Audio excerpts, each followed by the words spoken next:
Goblet of Fire today, but we're going to get close. I'm going to try and get us really close so that we can actually start, finish Goblet of Fire and start Order of the Phoenix on Monday. That'll almost get us caught back up. Almost. Probably not Monday, Thursday. What day is today? Today's Tuesday.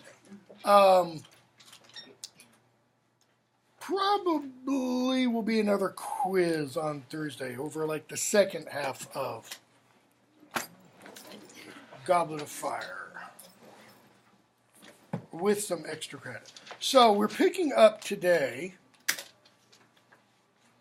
with Rita Skeeter's Scoop, which is page 433, chapter 24.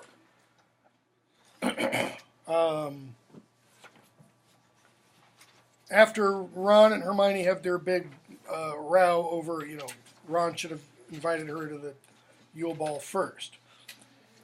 Okay, so we didn't talk about this a whole lot. So let me, real briefly. What's the significance of that chapter, the Yule Ball? Is it that Ron finally discovers he does like Hermione? No, it's not. It's what happens kind of after the Yule Ball.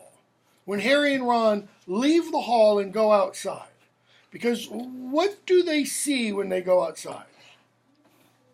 I know that they found Hagrid talking to Madame Maxime. Okay.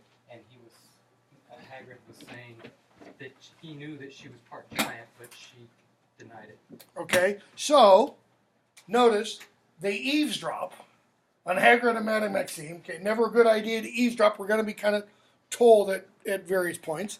So they eavesdrop on that conversation. What else? They see Snape and Snape and Karkaroff. Okay, what do they hear there? What does Karkaroff say?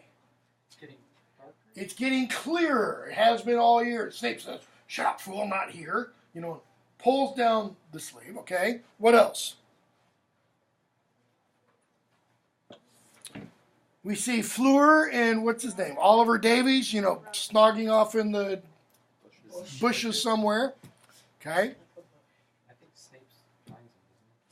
Yeah, he tells him to go away or he hits him with a spell or something. I can't remember which.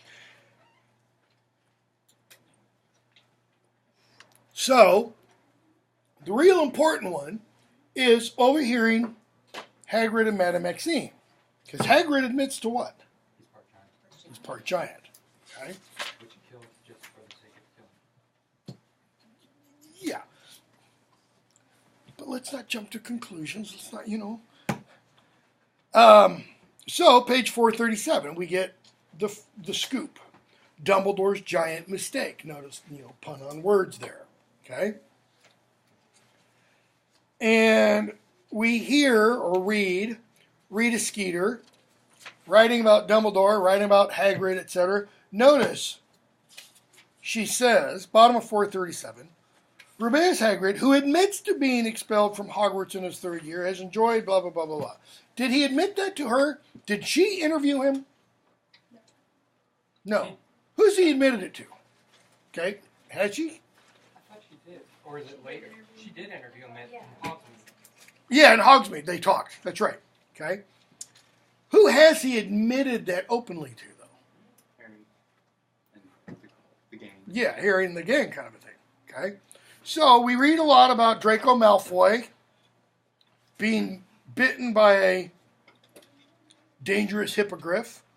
Vincent Crabbe, page 438, got a bad bite off a flobberworm. Okay.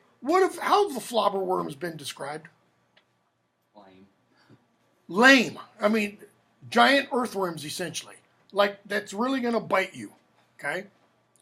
And then we hear, 439, as if this were not enough, the Daily Prophet has now unearthed evidence that Hagrid is not, as he has always had pretended, a pure-blood wizard.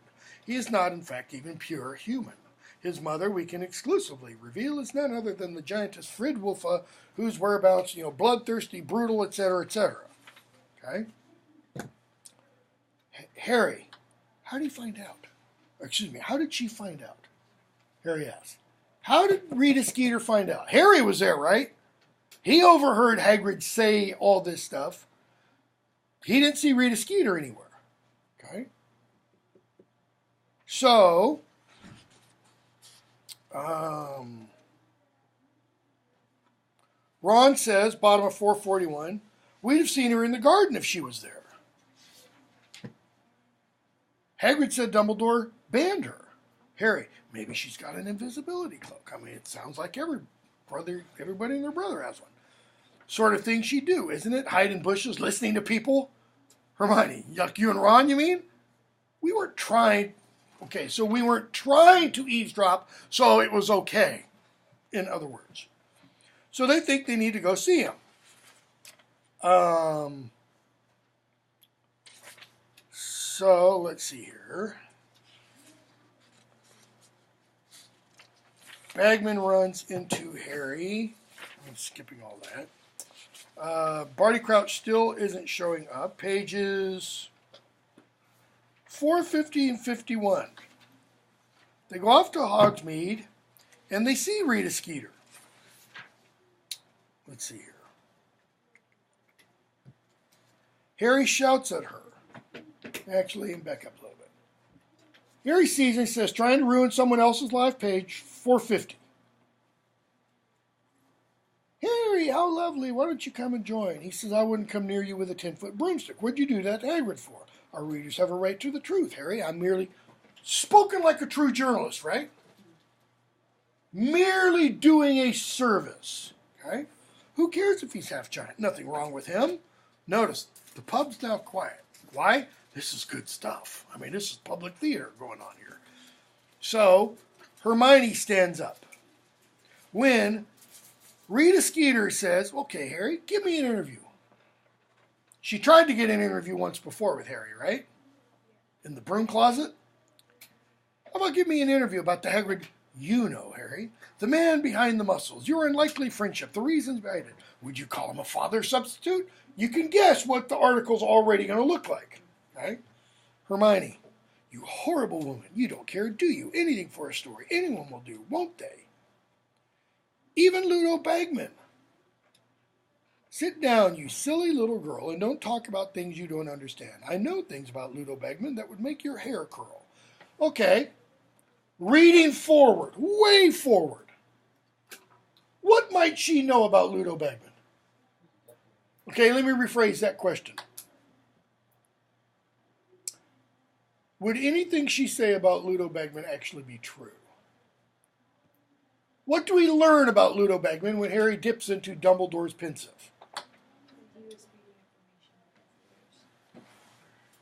Is it that he was feeding information to Death Eaters? Unknowingly. So he didn't Okay. mean to. What kind of information? Information about the Order of the Phoenix? No, he's not a member of the Order of the Phoenix. What does he actually say in the pensieve scene, in the courtroom scene? He says he talked to who? Rookwood, right? A pal of his dad's. For what purpose? I can't be taking bludgers to the head all my life. He said he would pull some strings, get me a job in the ministry. Barty Crouch Sr. says, be a cold day and you know where before he gets a job in the ministry. Okay? What was he accused of? He was accused of aiding, okay, Death Eaters / Voldemort. Guilty? I mean, legally. Guilty or acquitted? He was acquitted, right? They didn't find him guilty. Okay? Is this what Rita Skeeter is referring to? She was there. Harry sees her in the courtroom. Okay? Is this what she's alluding to here? Well, if she is, how would that curl Hermione's hair? How scary is it to try to... What was Ludo actually doing? We have a term for it still today. We talk about it. Okay? It's used, especially for people as they get, getting ready to graduate. They're getting ready to look for jobs or they're out there on the job market, etc., what are you told to do? Network. You find people that you know who know people who can open doors. That's what he's done. What does he say? How did I know Rookwood was a Death Eater? It's not like he goes up and pulls his sleeve up. Okay? So, Hermione says, let's go, Harry. Run. She's going to be after you next. Prophetic words, because the next scoop is. Okay? Hermione, let her try.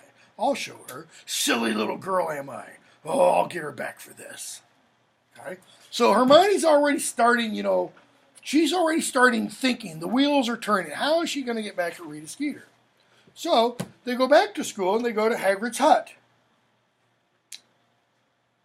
Dumbledore's there. And they talk to Hagrid about why he hasn't been teaching for a while. And Dumbledore's listening, and Harry makes a comment about Rita Skeeter and says, sorry, Professor. Dumbledore, 453. I have gone temporarily deaf. Haven't any idea what you said, Harry. Well, what did he call Rita Skeeter? You don't think anything that Skeeter cow. Sorry, Professor. Dumbledore, didn't hear it, Harry. Why? It was going back to what you were saying when it comes to Snape, to call him Professor Snape, to show him a sign of respect, but he's saying you pretty much don't have to show her any respect. She doesn't deserve any respect. She is respectless, okay? Why? She doesn't show anybody else respect. Does Snape show anybody else respect? He does some. Students? No. Dumbledore? Yes. Okay. Hagrid? Not really. So, Harry says, Hagrid, how could you think we'd care what that woman wrote about you? Dumbledore, living proof of what I've been telling you, Hagrid. I've shown you the letters from the countless parents who remember you from their own days here, telling me in no uncertain terms that if I sacked you, they would have something to say about it. Remember, Hagrid's been there how long? Since the 40s. Okay? Not all of them, Hagrid says.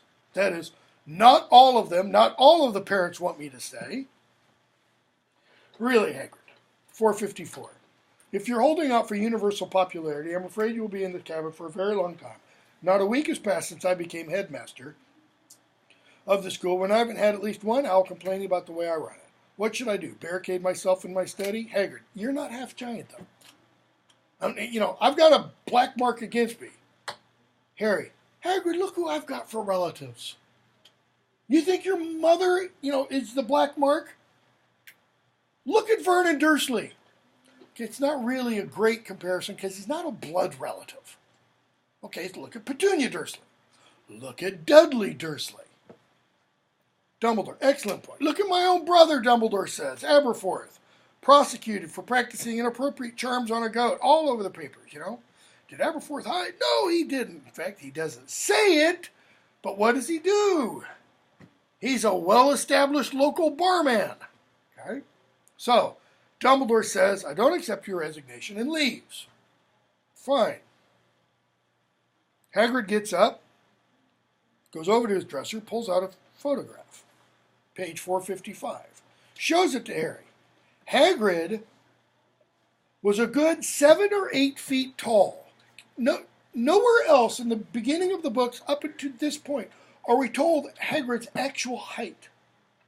All we're told is he's really big. His hands are the size of dustbin lids. So think like a 55-gallon trash can with a round lid. That's the size of Hagrid's hand. Extrapolate from that then, so that hand is like that. So how big is his arm? 6 feet? My hand's this big, my arm's close to 3 feet. So his arm's got to be a lot longer than 3 feet because my hand's nowhere near that big. So the rest of him, 15, 20 feet? So, 7 or 8 feet tall. He looked hardly older than 11. Now, assuming Hagrid were a normal male, he would continue growing until he is 18 or so. 19 tops. How much would he grow between 11 and 12? Well, when I was 11, I wasn't even 5 feet tall. I mean, between 11 and 18. So I added 9 inches. He's not going to grow 9 inches if he's already 7 or 8 feet at 11. Okay? He's probably going to grow another foot or 2 or more. Taken just after I got on Hogwarts, Hagrid says. Dad was dead chuffed. Thought I might not be a wizard, see? Because me mom, well, you know. At least he never saw me expelled. Died in me second year. Dumbledore was the one who stuck up for me. After Dad went, got me the gamekeeper job. Trusts people, he does. Gives them second chances. Okay, this is going to be really important later on. That's what sets him apart from other heads, see? He'll accept anyone at Hogwarts as long as they've got the talent. That is, as long as they have magical ability. They've got to have some. I mean, here's Neville. He doesn't have much, but he's got some. Those people can turn out okay even if their families weren't, well, all that respectable. Go back to what Hagrid says in Book 2 about the Malfoys. Rotten to the core. Bad blood. Yes, come on. Sorry, just going back real quick to about the giant things. I went back because Hermione mentioned the height of full giants on page 433. She said that pure giants are about 20 feet tall. Pure giants are about 20 feet tall. Yeah. So, then we just guessed that Hagrid's height would be like that. Well, I was saying before we got to that point, okay, before we're told then he's 11, based on the size of his hands. We're going to meet later on his little brother. Little only in age. So is she wrong then? Because they have to Okay, hold on. What page was that? 433. But Mark's only like 16 feet. So, like, it says, like, I think it's, actually, like, it's 5 or it's not 5. Yeah, so Hagrid says that, like, that full-grown giants are about 20 feet tall as well. So, like, and then it says, like, Mark or whatever his name is, like, twice the size of Hagrid. So Hagrid's more than Right. Yeah, I was saying if you do a kind of a forensic thing based on his hand, unless it's exaggeration, if his hand isn't the size of a trash can lid, but she just uses that as an example, it's just meaning it's really big. Okay, if his hand was the size of a trash can lid, then he would have to be 15 to 20 feet tall. Okay, but he's half giant. Grop is full giant. I was wondering exactly how big his dad was because he said he was able to pick him up and put him in the sock drawer. Well, his dad's just a. His dad's just human. His dad's not giant at all. 5'10", 6 foot, But if and his that- mother's 15 or 20 feet. If at that time he was like 7 or 8 feet when he was 11, he wouldn't be able to necessarily pick somebody up like that if they were a normal human size. True. Can we not pick up a Where does he?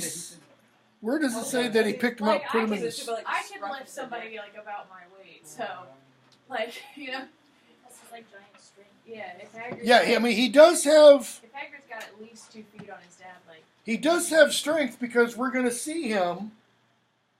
Not too much later.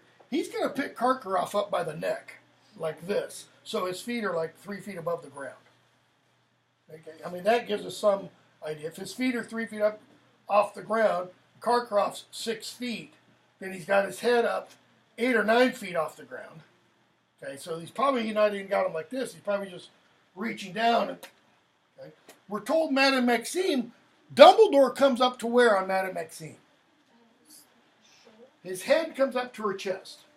So if her head, his head comes up to her chest. So if her top of her head's another, well, you can't use normal human anatomy because it might be more than, here to here is about a foot. It might be giant head being bigger, 2 feet or so, whatever. Anyway, the point is, what's Hagrid getting at here? He knows people can turn out okay even if their families were, well, all that respectable. Because what do we assume about Draco? Rotten to the core. Okay? Some don't understand that. There's some who'd always hold it against you. Like Hagrid does the Malfoys. Okay? He says this, but it's not like he's really understood it. Some would pretend they just had big bones rather than stand up and say, I am what I am, and I'm not ashamed. Dumbledore goes on and says, he was right. I've been an idiot. Hagrid says this. I've been an idiot. I'm not bothering with her no more. I promise you that. Big bones. I'll give her big bones. Okay? And he says, you know what, Harry? When I first met you, this is 456. You reminded me of me a bit. Harry's sitting there going, okay, not getting this analogy. Mom and Dad gone. You was feeling like you wouldn't fit in at Hogwarts, remember? Not sure you were really up to it? And now look at you, Harry, school champion. I'd love you to win it, Harry. Win it all. Really would. It'd show them all. It'd show what? You don't have to be pureblood to do it. You don't have to be ashamed of what you are. It'd show them Dumbledore's the one who's got it right. Letting anyone in as long as they can do magic. Okay? Go back to the original Founders 4. Who did they let in? Okay, 1, you had to have magic. 2, Gryffindors only let in what? Those who were brave and daring and bold and chivalrous. Slytherins, pure blood and ambitious. Ravenclaws, smart and cunning, or cunning meaning smart. Hufflepuffs, the rest. The rest. It's kind of the Dumbledorian idea. Okay? So, the egg and the eye. Now, Cedric gives Harry help with the egg, right? What kind of help?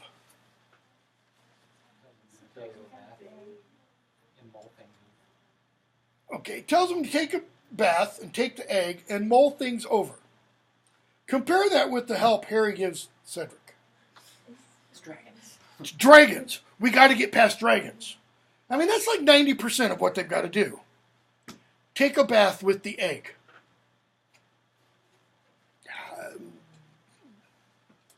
30% of what they've got to do? Notice he doesn't say, Harry, second task is something we will miss greatly is going to be taken from us, and we've got to get it back. And we have to do it in under an hour. Oh, yeah, and we have to do it underwater. None of that. He just says, take a bath with an egg. Oh, and use the prefect's bathroom. Harry goes up there, whips his robe off, and there's Moaning Myrtle, Peeping Myrtle, I guess. So, he takes the egg under the water, and he hears, 463. Come seek us where our voices sound, we cannot sing above the ground. And while you're searching, ponder this, we've taken what you'll sorely miss. An hour long you'll have to look, and to recover what we took, but past an hour the prospect's black, too late it's gone, it won't come back. And what does Harry think?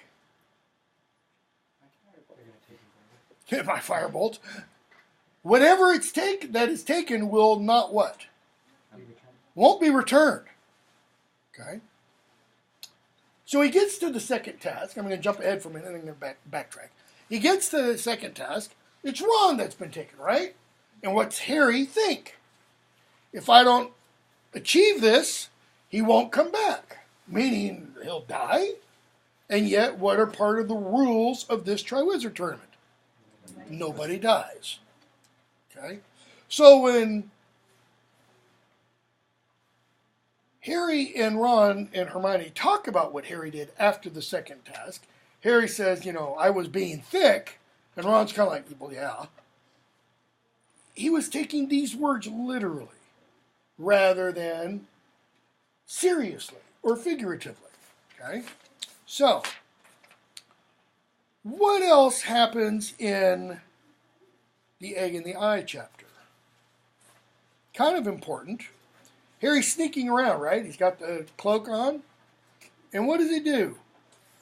He drops the egg down Drops the egg on the stairs because he was going to see Barty Crouch in Snape's office. because he has the Marauders map, and there's Barty Crouch in Snape's office. And he gets caught by Technically Snape and Filch, but Mad-Eye Moody is the one who sees it. Mad-Eye Moody comes in and kind of rescues him, and Harry gives Mad-Eye Moody temporarily the map. Okay? So, second task. Notice, Harry never really thinks about what he saw on the map. Okay? Does he go tell anybody? Does he tell Dumbledore? How often has Barty Crouch been around? I think he tells Ron and Hermione. Yeah, but I mean somebody important. Okay? So, second task. Let's see here.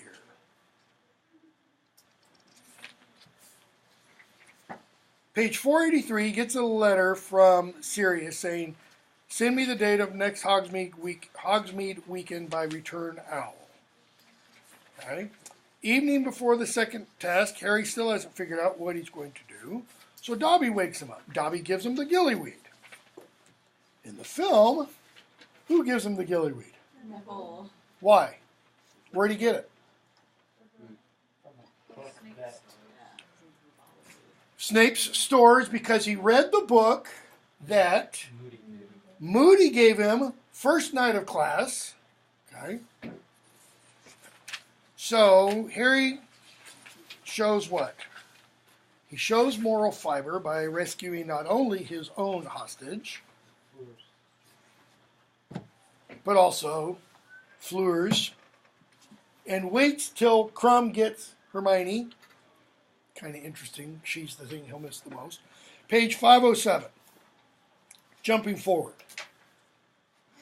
Harry Potter, Bagman says, page 507, Harry Potter used gillyweed to great effect. He returned last and well outside the time limit of an hour.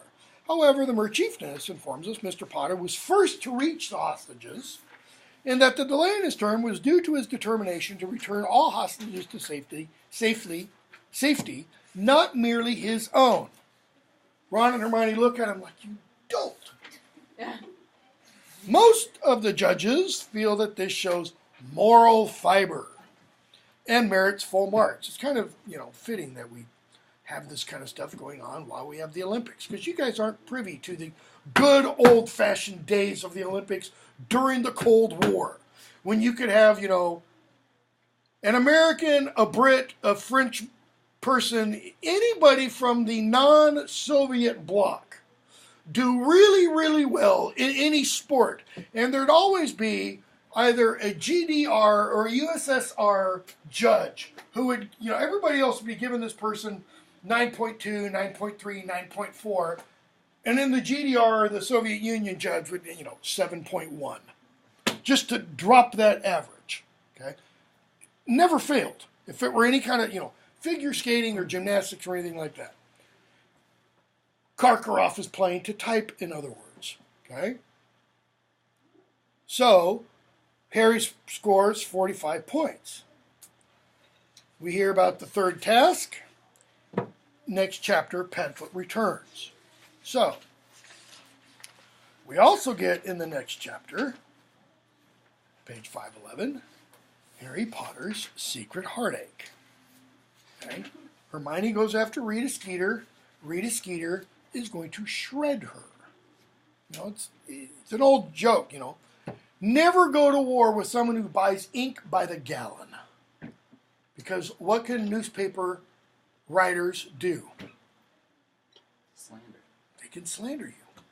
They can write what they want. Okay?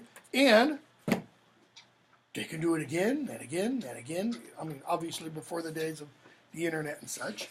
So, they go off to Hogsmeade, and I want to pick up with, actually just before that, into potions. Pick up with 5.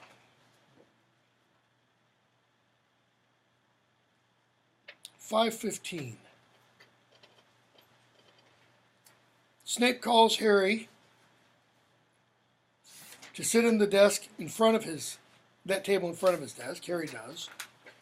And Snape comes and says, all this press attention seems to have inflated your already overlarge head, Potter. Harry doesn't answer. He knows Snape's just trying to goad him into doing something stupid, which, would probably work. He goes on and talks about how he is laboring under the delusion that the entire wizarding world is impressed with you. But I don't care how many times your picture appears in the papers, Potter. To me, you are nothing but a nasty little boy who considers rules to be beneath him. Okay? He keeps talking. And then Snape pulls something out of his robes.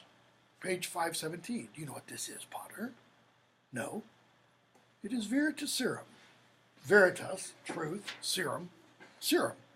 A truth potion so powerful, 3 drops would have you spilling your innermost secrets for this entire class to hear.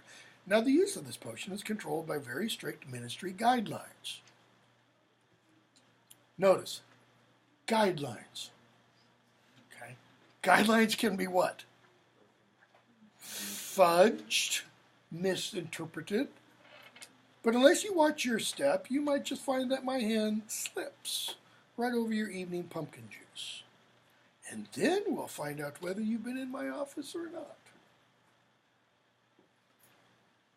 But what does Snape know? Well, let me rephrase this.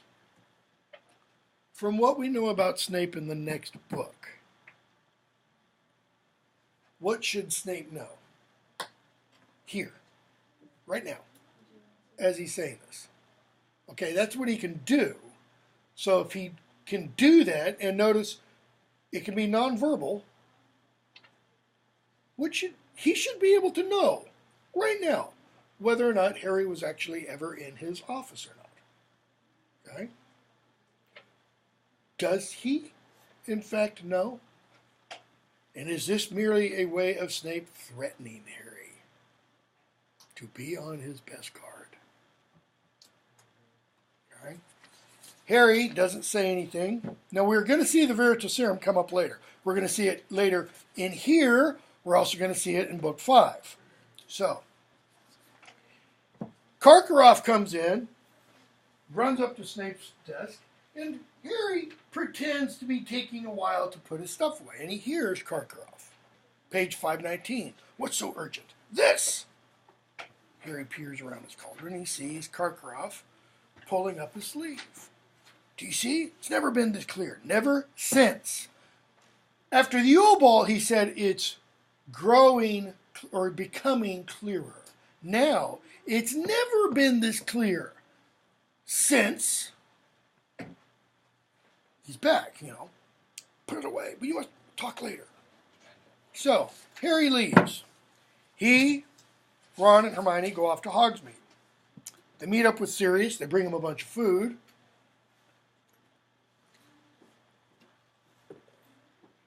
They read, they see all the daily prophets Sirius has been snatching and such. Where do I want to pick up? And I want to pick up with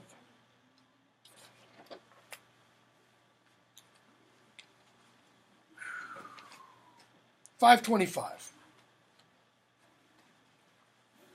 They're talking about the Dark Mark, Ludo Bagman, and such. And Sirius asks, when the Dark Mark had been conjured and the elf had been discovered holding Harry's wand, what did Crouch do? Went to look in the bushes. Nobody there. He says, well, yeah, of course. He'd want to pin it on anyone but his own elf. And then he sacked her? Hermione, yes, just sacked her. Ron, give it a rest, Hermione. Sirius, she's got the measure of Crouch better than you have, Ron. If you want to know what a man's like, take a good look at how he treats his inferiors, not his equals. What's that mean? Who are Crouch's inferiors? To Crouch. Yeah, most people. Okay? Who are Sirius's inferiors to him? Creature. Does Sirius consider Lupin an inferior? Does he consider Harry, Ron, and Hermione I mean, yes, they're younger. They're inferior that way. Does he consider them moral inferiors? No, he doesn't. Okay. Creature, he does. Why? He's not human. That's it. Okay. So he goes on and says, these absences of Barty Crouch, it's not like him. Harry, so you know Crouch then, 526. Oh, I know Crouch all right. He was the one who gave the order for me to be sent to Azkaban. Pause. Without a trial. So, questions raised about the wizarding justice. What? You're kidding. No.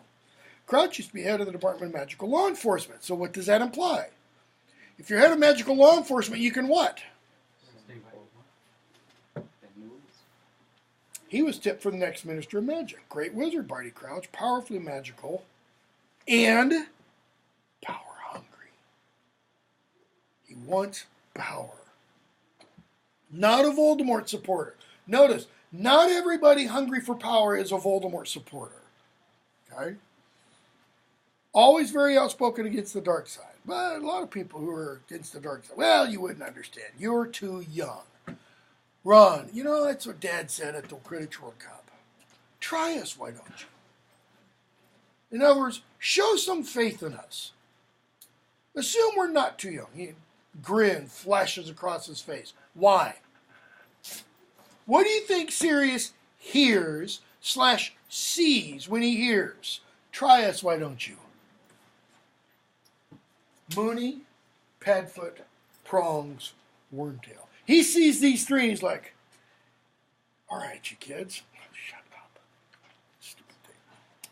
All right, I'll try you. So he paints a picture. Imagine that Voldemort's powerful now. You don't know who his supporters are. You don't know who's working for him and who isn't. You know he can control people so that they do terrible things without being able to stop themselves. You're scared for yourself, your family, your friends. Every week, news comes of more deaths, more disappearances, more torturing. Ministry of Magic's in disarray. They don't know what to do. They're trying to keep everything hidden from the Muggles. Meanwhile, Muggles are dying too. Terror everywhere. Panic. Confusion.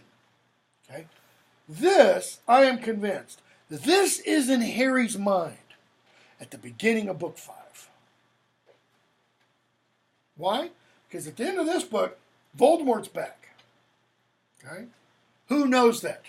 Harry, Ron, Hermione, Sirius, Lupin, Dumbledore, McGonagall, Snape, Hagrid, the old crowd, and the other old crowd, okay, the Death Eaters, the Ministry. I said a couple of people. Crouch technically knows, but he doesn't believe. At the end of the book. Well, Crouch is dead. Yeah, that's good. Oh, no. At the end of the book, Crouch is dead. Because But, yeah. Yeah, he knew. exactly. Okay.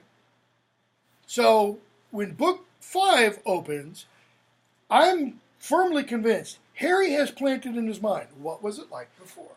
Well, Sirius told me. What's he doing when Book 5 opens?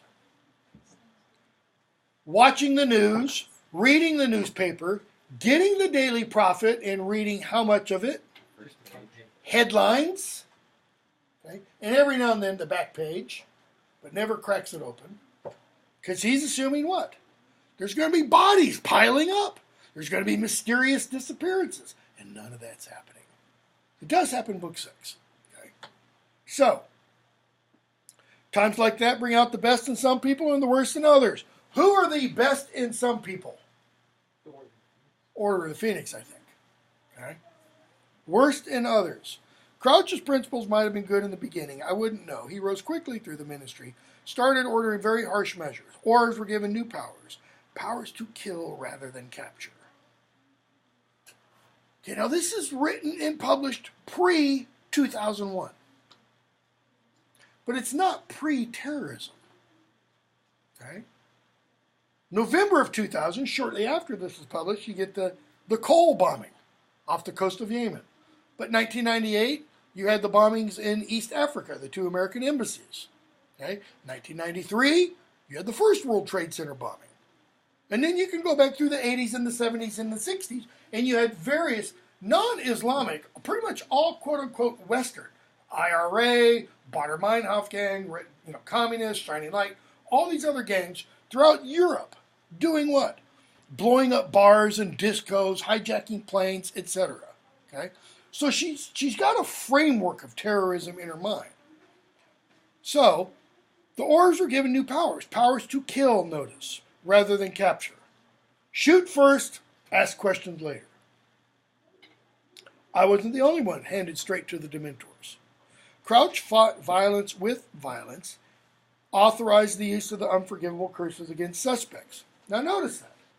Who can authorize the use of the unforgivable curses? Not just the ministry, the head of magical law enforcement. Notice, you don't even have to get a law passed. I mean, at least after 2001, after 9/11, what did Congress do? They passed, whatever you think about it, they passed the Patriot Act within like 3 weeks. Fastest Congress has ever done anything other than vote raises, okay, for themselves, okay? They passed the Patriot Act, which was supposed to help, all this kind of stuff, okay? You don't even have to have that. It's kind of like searching without a warrant. What would it be the equivalent to? The Attorney General, okay, kind of, because who's really the head of magical law enforcement in our government? It's not the Attorney General. Who's the head of law enforcement? The President. That's the executive.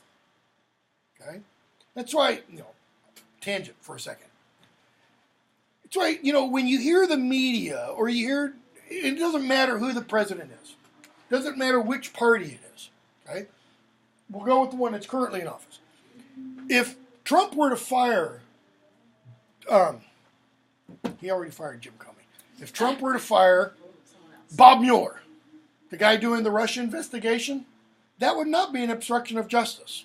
Why? Mueller works for the Department of Justice. Everybody there works for the president. They all serve at the president's pleasure. He could fire any one of them. Could fire all of them if he wanted to. And hire all new people. Yeah, he would have to get Congress to approve a new attorney general, a new deputy attorney general, a new head of the FBI, all that kind of stuff. But they all serve at the pleasure of the president. That's why almost every president, when they take office, Obama did this, Bush 1 did this, he didn't do it immediately, Bush 2 did this, he didn't do it immediately, he took a little while. What do? They require the resignation of all the,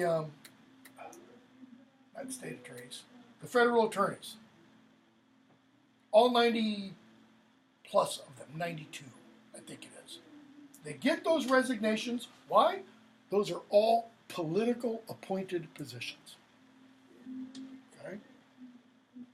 The difference, however, is the Ministry of Magic does not have what our government has, which is the checks and balances. Because Congress can then do what?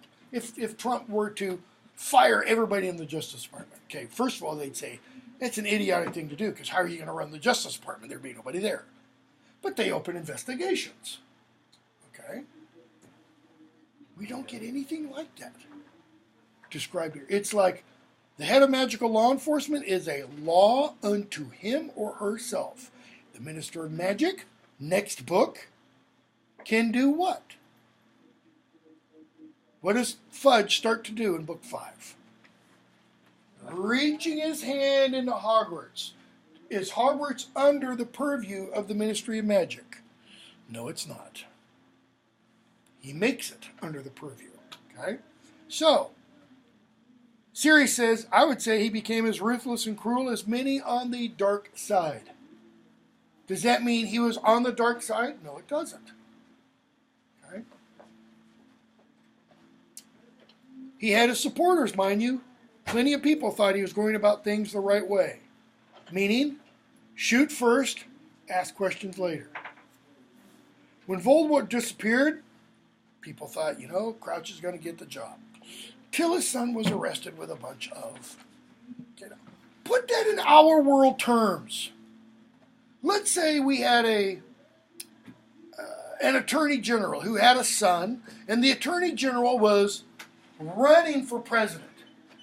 But the attorney general's son gets arrested with, let me put it this way, gets captured in Afghanistan, fighting with the Taliban, with Americans. How far do you think that attorney general would go towards being elected?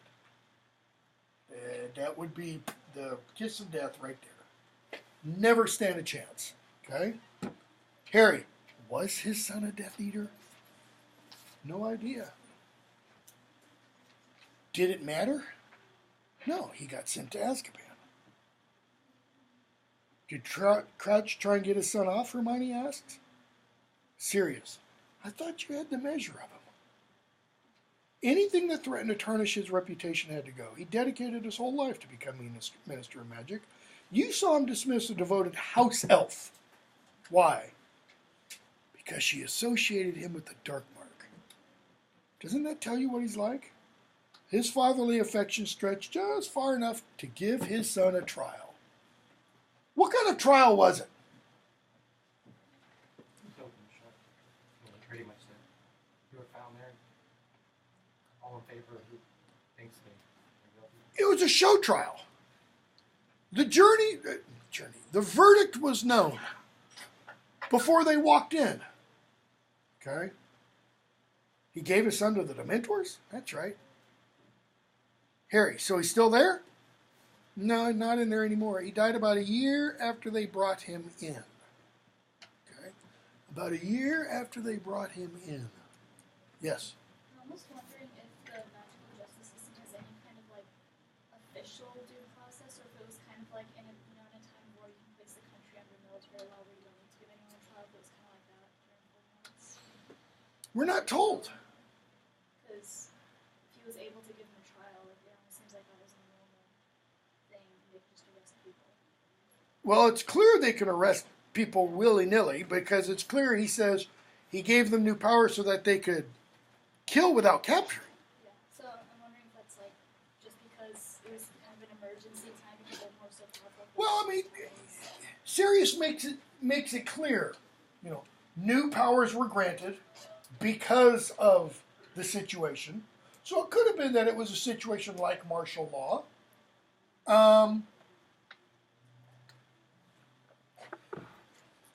But we're going to be told some stuff that implies it didn't only apply just then, though. Okay? When Sirius got sent in, where was Voldemort? He's already gone. He's already gone. Okay? Sirius got something like less than a week. Do we know how soon it was? It says in the it's like within a week. I didn't think we were actually told. Okay, let's leave that one alone then and think of what we find out later about the Longbottoms. Okay? Because the Longbottoms, That was after. how long? That's about a year after Voldemort disappeared. Okay? With what happened to the Longbottoms. When Barty Crouch Jr. was brought in the trial, he was brought in with those who tortured the Longbottoms. Okay? So that was, that's after Voldemort's disappearance and everything.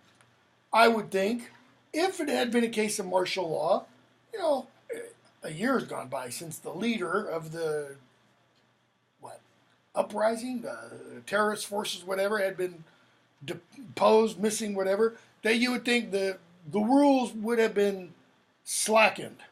They apparently hadn't been, even then. It's sort of like Nazi hunting, in a way, where it's like they're still out there, they're still hunting them down and bringing them in. Yeah. Trying to make sure it doesn't pop back up. But I think your phrase of due process, there is no due process. I mean, second book. What kind of due process does Harry get when he gets that letter for something he didn't do? Okay. And then book 5, he's going to get another letter. Okay. For something he did do. But according to the law, he was what? He was right. He was fully justified. But then he has to go to trial to prove his what? He has to prove his innocence. Rather than what Dumbledore says, book 2, innocent until proven guilty, Severus. He has to prove his innocence. So they're pretty much. It's messed up. The ministry is guilty until proven innocent. Or the ministry assumes people are guilty until they can prove their innocence. Yeah, I mean, I never used to focus on this until a colleague who has taught the Harry Potter course with me in London, and now teaches this course sometimes, brought it one day. We were having a beer, and he said, look at this. I think we were in London. He said, look at this. And we were talking about it. And he said, look at it. And he just rattled off several points. He said, this whole justice system is screwed out the wazoo here. I mean, you just have one problem after another. I mean, here's another thing. And this doesn't apply to the justice system per se, though it should be a legal issue. The use of the obliviate charm. Okay? Why isn't that regulated? I mean, animagi are regulated, right? I mean, that's a pretty powerful charm when you think about it. An apparition, okay? But Hermione uses that on her parents, seemingly without giving it a whole lot of thought, other than, I'm just going to protect them. So, and they no longer realize they have a daughter. If everything goes well, she'll find them and restore the memory. Maybe. She didn't do that willy-nilly. She knew exactly what was at stake, and she did it because she knew her, Ron, and Harry are exactly who Voldemort's after, and so she did everything she possibly could to protect her family, which is exactly what Ron did, and then even Harry did when he sent the Dursleys away, or forced them to go away. Like, they all took those steps to protect their family. It wasn't just like, I think I'll make them forget about them. I guess I disagree with that a little bit. Yeah, Harry does send the Dursleys away, but he's not he's not removing his memories from them. I mean, think of what that really means. But they don't know enough to be able to get them in trouble. Like, because they don't care enough about Harry. They don't know enough about the Okay, they don't care enough about Harry. But what could Voldemort do? He could take the Dursleys. Because as much as Harry may protest, Harry would do what? He would protect them. See, they become pawns to get at Harry. Okay? But my point is, does Hermione get her parents' permission? No. So what is she doing? She is assuming she knows what's best for them. And in doing that, she is removing what? An integral part of them. Their memory of their only child. Now, I would think most parents, I've got 4 kids, would say, no, no, you're not going to do that. If we go down, we're going to go down. Okay? And is it really that Voldemort's going to be after Hermione? No, it might be that he might use Hermione for what? To get at Harry, kind of a thing. I think that's just a warning. Didn't get any email about it. We'll play as if it's a warning. If I see people running, then I'll say to run. Okay? So, here, Sirius says he's not there anymore. That his Crouch's son isn't there anymore. He died about a year after they brought him in. When would that be? 2 years after. Okay. If I remember right, and I worked this out once, and I don't have her notes written down in this book. Okay, what do we find out actually happened with Barty Crouch Jr.? Okay. She came to visit once. Polyjuice Potion took his place. He came out. And Barty Crouch Senior helped him do it. Yeah, Barty Crouch Sr. helped him do it. He came out, Polyjuice Potion as her. Okay. And he became a what of Barty Crouch Sr.? Prisoner, right? Lived under the Imperious Curse With Winky with Winky always always watching. watching him until he finally Start to break the. breaks the Imperious Curse and throws it off and returns to Voldemort. When? Louder? After he goes to dark. Okay. Is that when he returns? He was the faithful servant that Trelawney was talking about. Was he the faithful servant? Because what does Voldemort say at the beginning of this book? By then my faithful servant will have returned to me. And he was talking to Wormtail. And he was Said talking to Wormtail. Wormtail wasn't the faithful servant in that conversation with Voldemort. Okay? That faithful servant was Barty Crouch Jr. in this conversation. I'm not saying, I'm implying that the faithful servant in Trelawney's prediction is Barty Crouch. The chains, I mean, those could be metaphorical chains, the Imperious Curse. What kind of chains did... there was change on the chair that Harry sat on. Yeah, that was in the... Well, that's in the courtroom. What kind of chains did Wormtail have? They're metaphorical. Okay? He stays in the shape of a rat. Does he have to? No, he doesn't. He doesn't. But he does also choose that day before midnight. Yeah. Not sure that he goes back to Voldemort exactly right then, because does anybody even know where Voldemort is? Oh, here's a question. It just came to... I want to get this finished. Beginning of the novel, when Voldemort kills Frank Bryce, what's he kill him with? Okay, Avada Kedavra. Keep going. And then he What had with a wand? a wand. Whose wand? His wand. Where'd he get it? Where'd he get it? We're never told. It never Mer- says. Wormtail. How could Wormtail have Voldemort's wand? Where would Voldemort's wand be At Harry's house. after his? Well, Can't say death. His Harry's parents' house. Harry's parents' house. Because he would have came to non-existence. His And body was- yet, what happened, we're going to be told, immediately after Harry's parents died. Sirius showed up there. Hagrid showed up there. Hagrid to get Harry.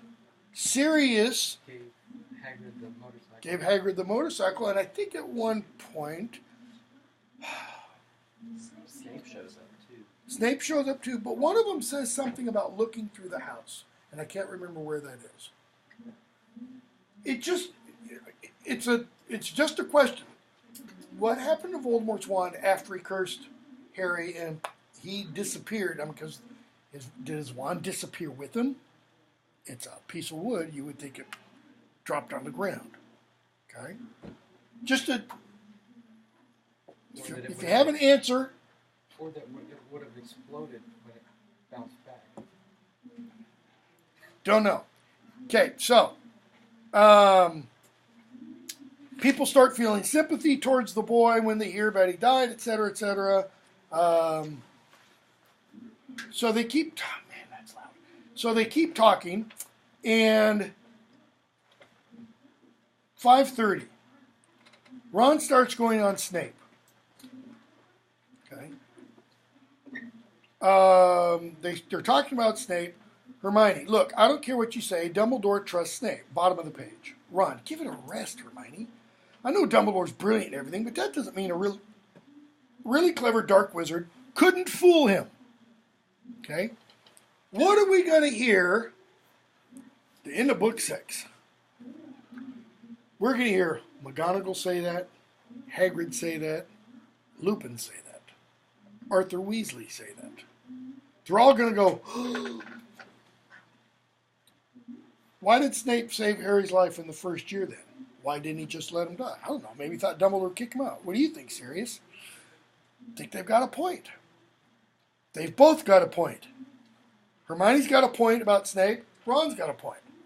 Ever since I found out Snape was teaching here, I've wondered why Dumbledore hired him. Snape's always been fascinated by the dark arts. Notice, no professor, no respect here. He was famous for it at school. Slimy, oily, greasy-haired kid he was. Ron and Harry grinned at each other. Why? Because this is how they want to hear people talk about Snape. Snape knew more curses when he arrived at school than half the kids in 7th year. And he was part of a gang of Slytherins who nearly all turned out to be Death Eaters. And he starts naming them. Well, every one of these names is going to show up later. Okay? Rosier and Wilkes, both killed by Aurors the year before Voldemort fell. Lestranges, they're a married couple. They're in Azkaban. Okay? Bellatrix and her husband, can't remember his name. Avery, from what I've heard, he wormed his way out of trouble by saying he'd been acting under the Imperious curse. Poor Avery, man. He just can't do anything right. In this book, he's going to get hit with the Cruciatus Curse. Book 5, he's going to get hit with the Cruciatus Curse again by Voldemort. Okay? They mention Karkaroff. Sirius talks about him for a bit. Okay? So, Ron says, so why are Moody and Crouch keen to get into Snape's office? He says, I don't know. I wouldn't put it past Mad Eye to have searched every single teacher's office when he got to Hogwarts. Takes his defense against dark arts seriously. Okay? So they talk about Barty Crouch Sr. and Percy's working for him. Page 534. Get ready to leave, or they do leave Hogsmeade, making way back to school, and Ron asks, I wonder if Percy knows all that stuff about Crouch. How would he? Is it all in the Daily Prophet? We're going to hear at the end of this that all the names that Harry says to Fudge as being Death Eaters, Fudge is going to say, you could have read about that in the papers. Okay? So, even some of the stuff that Harry saw in the trial, we're going to be told, you could have read about that in the papers. Well, how do we know? There was Rita Skeeter sitting right there. Wonder if Percy knows all that stuff about Crouch. Maybe he doesn't care, Ron goes on. Probably just make him admire Crouch even more. Yeah, Percy loves rules. He'd just say Crouch was refusing to break them for his own son. Hermione, Percy would never throw any of his family to the Dementors. I don't know. If he thought we were standing in the way of his career. Percy's really ambitious, you know. What book was Percy reading? Flourish and Blots? Book 2? Prefects that go on to do, like... Prefects that gained power and their later careers. Okay? Madness of Mr. Crouch. Harry goes off with, well, Hermione starts getting hate mail, first of all. Like serial killer hate mail. I mean, the kind where you get letters cut out of magazines and... let's see here.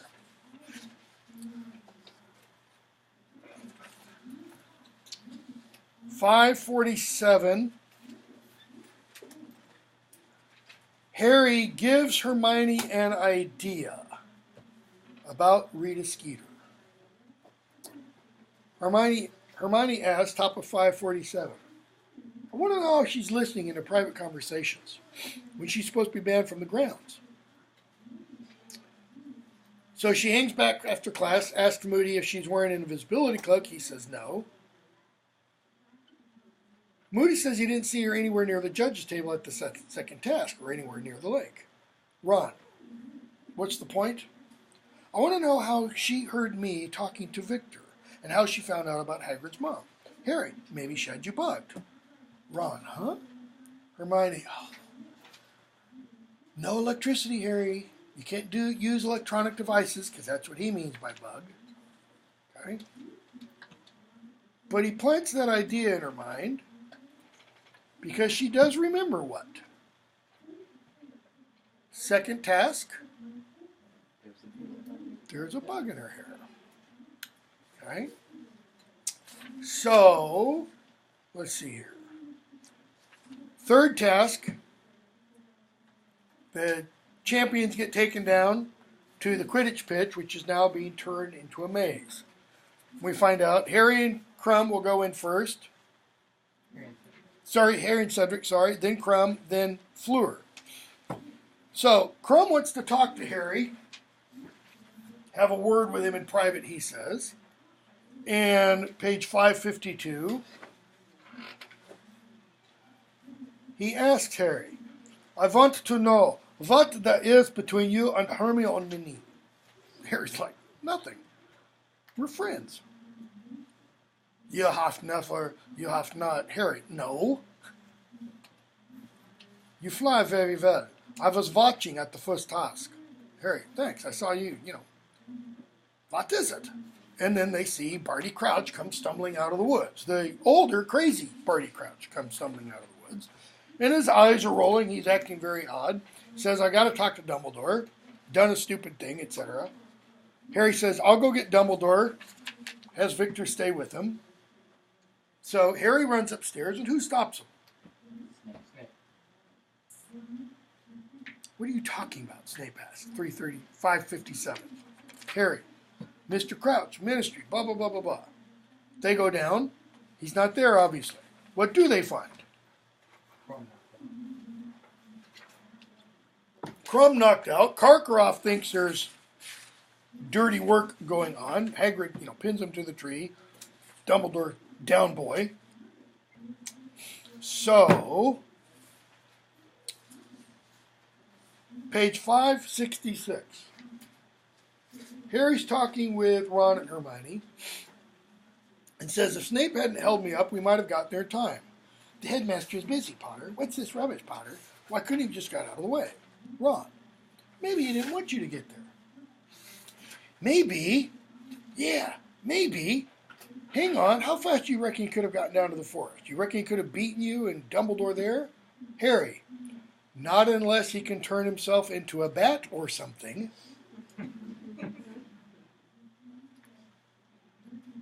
She just puts those little red herrings out there.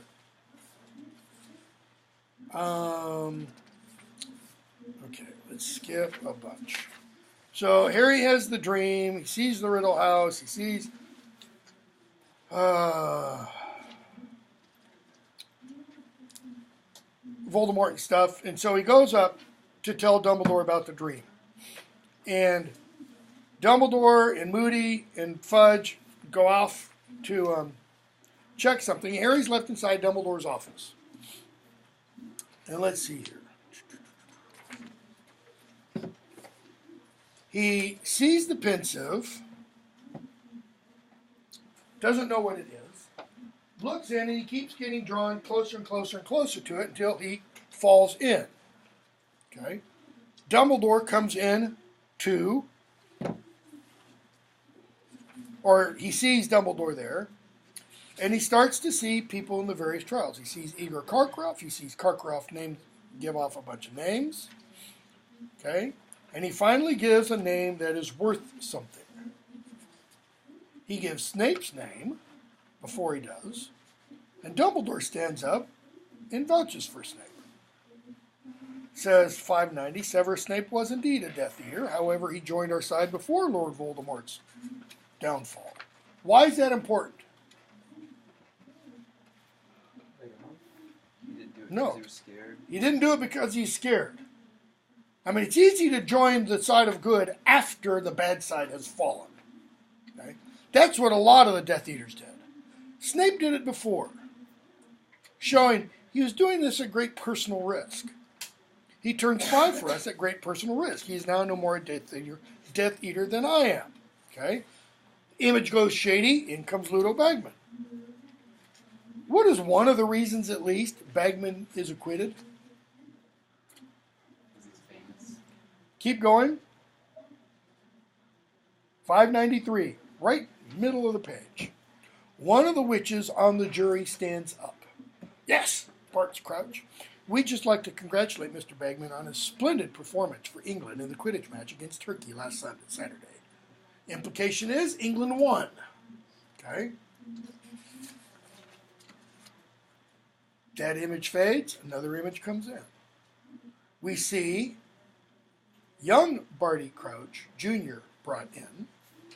We see Barty Crouch Sr. go ballistic. And the boy and the others get taken off, and he feels a tap on his shoulder, and there's the real Albus Dumbledore. And he takes Harry back into his office. Harry, 597. What is it? It's called a pensieve.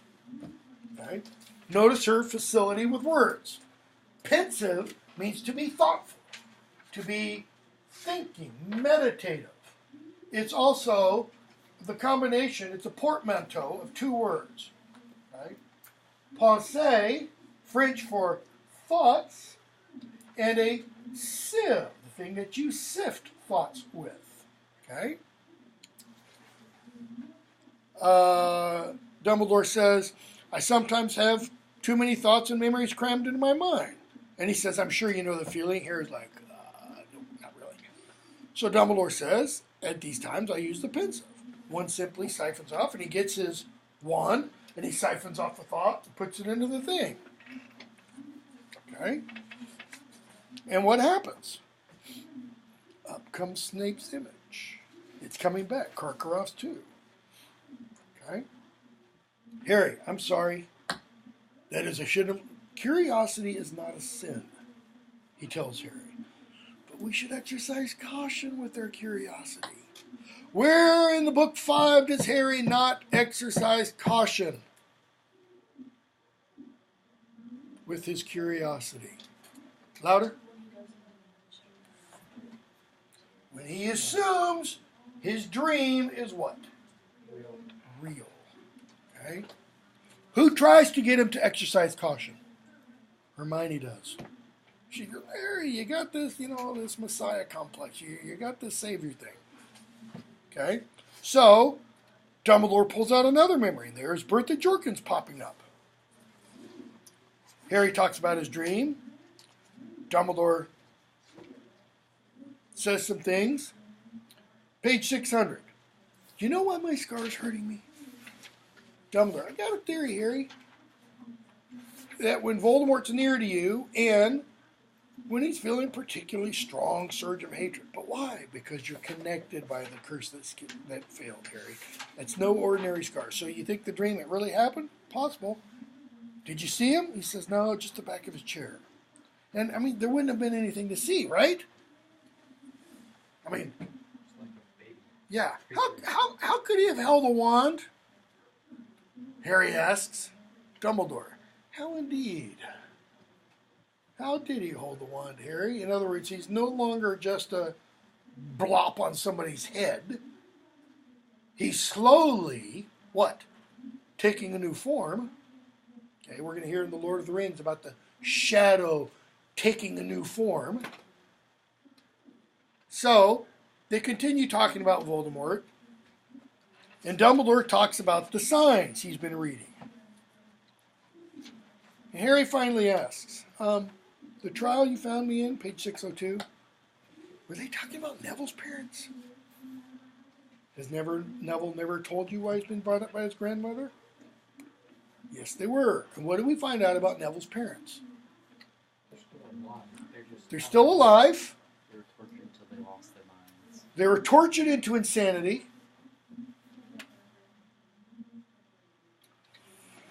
I'm going to say let's hold that one in abeyance till we get to the end of next book. Because there's going to be a scene in book 5 where I think it's pretty clear Neville, yeah. Okay? And I'll just say this. The description of Neville's mom in that scene is a description of somebody with Alzheimer's. My mom died of Alzheimer's 2 years ago. And it was, that's a hard scene to teach. Okay? What else? Okay, he visits them, and he visits them more than just once a year. It's going to be important too. One, they were loved, okay, by the wizarding community. Two, They were powerful aurors. Both of them. Okay? And then you have Neville.